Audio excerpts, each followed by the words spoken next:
Welcome to Last Word. I'm David Jenkins. He's Chris Popes. And Chris, Delfinko Bogan, Charleston's own, just announced on Twitter that he's going to Jacksonville State. Much to my chagrin, not SEMO. I went and saw SEMO play the other night, watched them win, but would like to see them have Delfinko Bogan on their sideline next year, but he's not going to be there. I'd like to see him have a lot more Delfinko Bogans on their sideline, obviously, but a lot more local guys on their sideline. You know, I think this has been a recurring problem for SEMO as far as basketball goes, with them not. I'm not saying they don't pay attention or even recruit locally. I'm just saying they don't get our local guys like they should. In my opinion, Delfinko is a guy that can play for SEMO. He can shine at SEMO and can help your basketball team. He's one of those guys in my eyes, and you know you got to get the sense that he wasn't really on the radar. You know, there was not much SEMO presence at his games. I saw a lot more other colleges than I did at SEMO. I will say that one of their assistants was at, or their scouts or assistants was at the Charleston Malden game on Tuesday night. But by that time, he had apparently already made up his mind, and Jacksonville State is where he's headed. And I think it's time to start kind of looking possibly at other options. I really do think that's for SEMO basketball. I want to be a fan. I yearn to be a Red Hawk fan, Jinx. You know, I went to school there. You went to school there. Mm-hmm. We want to root on their basketball teams. You go to their games. You know, what do you see at their games? I don't see many fans. Yeah. You know, a Saturday night game, there was less than 2,000 people there, and it's, you know, it shouldn't be that way. There's no excitement within the program whatsoever. You know, we've talked about that in other sports. You know, with it, you know, there's just no excitement around it. You know, all of a sudden, you know, SEMO hires Coach Tuke, and all of a sudden you get some excitement with football program. You know, you get some people out, and I don't know if it's a new coach. I don't know. You know, I don't know what's needed. I've heard that they're working in on Delfinko because they have a lot of guards returning, and they do. You know, look at what they're returning next year. They're returning all guards: Antonius Cleveland, Jamal Calvin, Marcus Wallace, Isaiah Jones, J.J. Thompson. All of them are guards. Mm-hmm.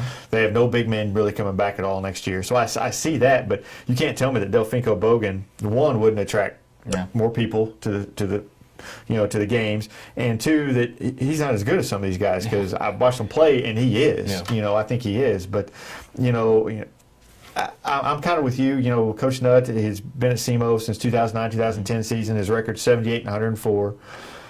I discount those first two seasons, though, because he had nothing to work with. Mm-hmm. And so he's about 500. Mm-hmm. At ASU, he coached for like 13 years, and he was 189 and 187. Mm-hmm. I think what we're seeing is what we're going to get from Coach Nutt. I really like him. I think he's a really nice guy. I think he fixed the SEMO basketball program that needed to be fixed. I think he did what he was supposed to do. And I think to go to that next level, I don't feel comfortable calling for anybody's job or not, but I mean, if we as fans and if we as someone who likes SEMO basketball, who wants to see them do better, I think that it needs to be brought to another level. I really do. It's just, and I'm not sure if Nutt's the guy to do that. I think he's done what he's supposed to do. I think now it's time to get somebody a little bit younger, somebody who knows the area a little bit more. Not saying he doesn't, but I'm just saying just somebody who can kind of recruit this level. And I'm not saying we have to have a bunch of SEMO starting five SEMO guys. I'm not saying that. I'm just saying get the guys who can play Division I college basketball and get them at SEMO. Yeah, there has to be a good mix. You know, you've got to get the guys from Memphis. You've got to get the guys from St. Louis. You've got to close down that corridor from there. You can't let them go to Jacksonville State. Now, you know, Jacksonville State is getting not only Bogan, they're getting Andre Statham from Cape Central and Greg Tucker, I hear, from Mac, who was originally at Charleston. Now, an asterisk by that is Jacksonville State assistant coach is from Charleston, Ronnie Dean, and he used to be a SEMO coach for a short time. And he's well known around the area as assistant coach. So, I mean, there's a connection there. But like you said, SEMO, you never really saw them here. SIU was here. Yes. Every time I watched Charleston play, I saw SIU. This is the first time I saw SEMO was the other night. I'm sure they watched them at the Christmas tournament and things, but if you want these local kids, you got to be on them, because sometimes I think it takes even more to get the kids to stay local than it is, because there's a stigma of it's SEMO. I want to go away from home, and I was the same way when I was in high school. I wanted to go away from home, to college, and then I ended up coming back to SEMO. But there's that stigma, so you got to, I think, work even harder to get the local kids to stay. And that's part of it. You graduate college, you want to go off, and that's fine. That's not everybody wants to stay home. We're looking at this purely from a basketball standpoint, as far as, we don't know what these kids are doing. I mean, you look at some of the kids that they missed out on. Blake Reynolds comes to mind. He's going to Yale. That's understandable. That's a different situation. That's understandable. And you say, hey, we missed out on Otto Porter. Well, you know, That's a different situation. You know, there's tons of great talent here that can go on and play and help a basketball team, but there's different situations, and we don't know Delfinko's situation. We don't know as far as that goes and what would be better for him and what, obviously, he thought this was it, but just, I think my main thing with SEMO and this basketball program is just they don't, I don't know, I'm not for sure behind the scenes, but just the effort to put by, and they're picking, you know, OVC schools are picking kids out of our backyard. That doesn't seem right to me. It seems like SEMO is our school. It's our closest school.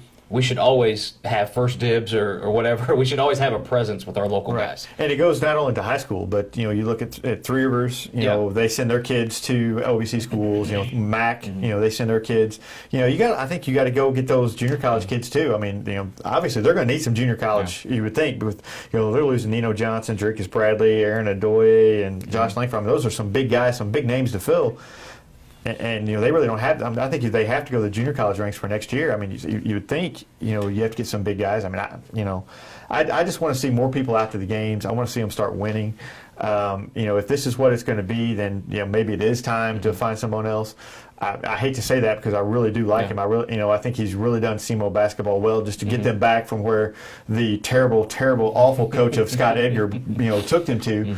But I think I think the time is now to start winning, and you know, they're not really, you know, they're still around 500, and this was the kind of the year that I think everybody looked to. They had a lot of talent back, and they were going to make some noise, and it's just kind of been another ho-hum year. If you're going to be 500, if you're going to stick around the OVC, you know, middle of the pack OVC, do it with local guys. You know, it's a win-win for everybody. I mean, you can do that you can be what you are now with the talent that we have here, with some of the kids that we've produced as far as the SEMO basketball goes.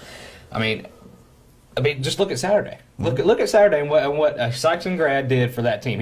How many points did he score, Jinx? He scored 2 points.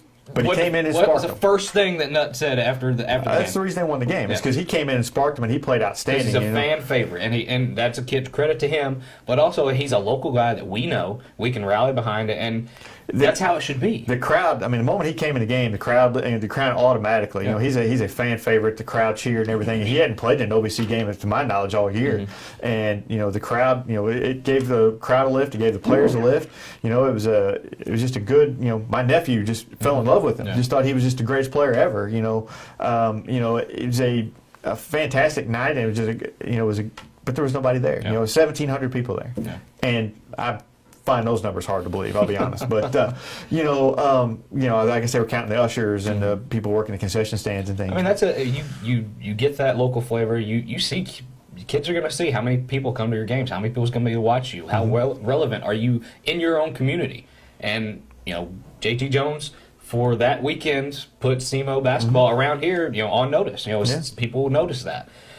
Now, I know there's arguments to the local and how they fare after high school, and the statistics as far as that goes isn't good, you know, as far as them being a good college player in the Division I or whatever ranks, but I mean, like I said, it's just a win-win for all. There's been seven. We're also forgetting about Illinois too. You know, there's some good players. You know, I've seen Carbondale come in here in Sykes, and I've seen them come play. You know, there's some good players there. There's some good players not just in Southeast Missouri, but Southern Illinois that you could, you know, get your Derek Wine and your Brett Hales that they've had in the past. You know, those are good players, and hopefully they can get this turned around, and I'd like to see it under Nutt. I really would, but you know, if not, then you got assistants from around here, and Anthony Bean, that's the head assistant at SIU, went to Bernie. You know, he coached at SEMO for a while.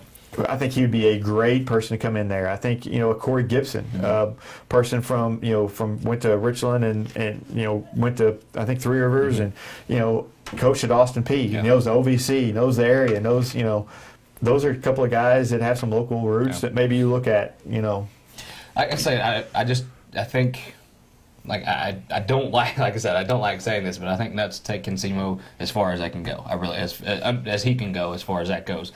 I don't, like I said, a lot of this just comes from me just being a fan. I don't, I'm not really into the program, don't really know the ins and outs of the program, who's what and who's who, but I know what's popular and what's not. I know how SEMO is looked at, and I think it could be better. I just Yeah. really do. I think them hanging around 500. I really think it's time to. I'm not saying it's time to get rid of him, but it's time to make a change. Whether it's him or whether it's in the program, the way that they're building their team or something. It's time to make the a change. direction needs to change Right. somehow. Whether it's with Nutt or not, the direction. If needs nothing to else, change. just to excite some fans, because if a Saturday night game when you have less than 2,000 people there you can't have that in the Show Me Center. And it's just a farce to me, just because look at how much. I just don't. It doesn't seem right that we have all this basketball talent coming and they don't. It just SEMO's not even on their radar. Yeah. It just seems that way. You get that sense that they're just not even interested in attending there. Right. And I know it's not for everyone. And I'm not saying that these local kids are just going to automatically change the program and put them into the big dance or whatever. I'm not saying that at all. I'm just saying that it would build excitement, gain interest from local people, and it's a win-win. Right. In my mind. And I'm there with you. And speaking of local talent, we'll transfer from the colleges to the high school, and Jackson is kind of taking the reins of the SEMO conference, and they're holding on to them for Maybe now. with one finger like this? For now. We'll find out, I guess, Friday night. Friday night's the key game. Yeah. Jackson Jackson travels to New Madrid. Oh, New Madrid, sorry. Yeah, they travel to New Madrid. If they can beat New Madrid, they have one game left with Kennett, which they should win. But if they beat New Madrid, they guarantee a tie for the conference. And I think, in all honesty, they'll win it outright. I think so too. Another huge game, if we fail to mention, is Saxon at Cape Central at Saxon on Friday. Yeah, that's Huge implications for districts. If Saxon wins that game, they're number one seed they're district. Top seed, and they have the easiest road. You do not. You don't want to be a 2-3. You don't want to be a 2-3. You got to go through either. You got to go through two of those teams. One team's got to go through either both of those, and it's just a gauntlet. And it's going to be tough anyway, no matter what. You're the one seed or whatever. Now, if Saxon loses, it's chaos as far as seeding goes, because anybody can be seeded anywhere. Yeah. And that's why I'm hoping New Madrid wins on Friday night to Jackson, because I like chaos. You look at it, it's possible you could have a 4-way tie for the conference championship. Yeah. I was looking at the things. That needs to change as well. We need to get a tiebreaker in there. I don't know how you do it, but you need to get a tiebreaker. I have no idea how you do a 4-way tiebreaker. I'm not smart to figure it out, but you have 4 teams winning the conference. That doesn't seem right to me. But Jackson playing New Madrid at on Friday night, they're kind of New Madrid's fighting for their life in the SEMO conference. If they lose, they're done. There's no chance that so Jackson is a matchup problem for them with their height and New Madrid's already took care of them once. That was early in the season. But they beat them once. And I think it's a 10-point win for them, I believe. And Jackson's won 7 straight. They're playing their best basketball right now. I think their last loss was to Poplar Bluff, and they've kind of rebounded from that. And they have just really kind of turned things around. They're not that they were doing poorly to begin with, but they just really went to another level, and defensively they're really playing well. And with their size and length, they're going to be a tough matchup for New Madrid. We don't really talk too much about a Class 5 because we don't have 2 schools around here, but that Poplar Bluff Jackson district in Class 5, that's going to be fun as far as that goes when it gets there. I was kind of looking at that. They're kind of the 2 best teams, so that's going to be that should be their championship game. Is Poplar Bluff Jackson. That's going to be I would think that's going to be a game that's going to be packed and fun to watch. That's going to be a great game, because the first time they hooked up was a pretty good game. So yeah, it's just utter chaos between the SEMO conference. I'm like you. I think Jackson pulls one out over at New Madrid. For some reason, I just think they're, like you said, they're playing their best basketball. And Poplar Bluff, them losing to Saxon, obviously kind of hurt their chances as far as the SEMO conference championship, regular season championship goes. That was a huge win for Saxon, by the way. Going to Poplar Bluff and beating them by 3. Saxon is on a hot streak. I start to say another team that's Jackson's won 7 straight, Saxon's won 6 straight. And Saxon's playing as they always do. They play their best basketball as February rolls in, and toward districts. That's when they're playing their best basketball, and they're doing it again. It's just what Coach Holfield does, and it doesn't matter what team he has. They're going to be a tough outcome districts. It's always the same story with Coach Holfield. One of the best as far as that goes, and it's got to be on the Mount Rushmore. His track record has proven that. I think he's putting his face on that Mount Rushmore of local coaches, with Cooksons and McFerrins. Where's the chisel? I'm ready to do it. Just year in and year out, they're just they're just the top team around here, and it reminds me of the old they don't win state like they used to, but things have changed. Yeah. But McFerrin's and Cookson, they would always go to state and win, and it seems like every year they're you expect Saxon to win a district title, and they're looking like they're the team to beat this year. They do, and who would have said that even last week or just after that, before that Poplar Bluff game? You never thought that, but you know, Sykes, and they always have this little thing. They have it. They know how to win. That it's bred, and that program is just it's one of the best as far as that goes. And speaking of marrying SEMO and SEMO high school basketball.